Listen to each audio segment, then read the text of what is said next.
Hello guys, ही पळया आयज आमचे फुडें एक एक्सेस गाडी येयल्ली आसा आनी ही गाडीचो फॉल्ट म्हळ्यार ताका न्ही गाडी आवाज येतालो खाड खाड खाड खाड करून. ओके, आतां तो आवाज येता म्हणून आमी कितें केलां, हेजो मॅग्नेट कवर पयलीं ओपन करून पळयलें.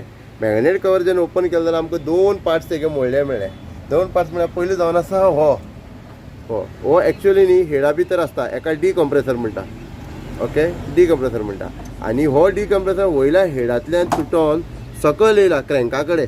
उठा क्रँका कडेन येयला. ओके, आनी क्रँका कडेन येयला तो येयला आनी तेजो पळयल्यार हो कितें म्हणटा तें वन वेची बी दात बी सगळें तुटोन गेला सामकें. तुमी पळोवंक शकता हांगा वन वेची दात तुटला ते. पळय कशें करून तुटला. पळय होय तुटला. ओके, आनी पळय हांगाय तुटला. ओके, आनी हेजो प्रॉब्लम जावन आसा म्हळ्यार कितें, ही गाडी जेन्ना चड चलता आनी तेजी टायमींग चेन लूज जाता, टायमींग चेन लूज जातकीर कितें जाता, हो डी कंप्रेसर तेजो मोडटा. मोडून आनी तेजे सगळे पार्ट्स डॅमेज जाता. आतां तेजे भितर ही मॅग्नेटा भितर बी कितें डॅमेज आसतलें. आतां पळया मुखार आमी काम करून तुमकां दाखयता कितें फॉल्ट आसता तो.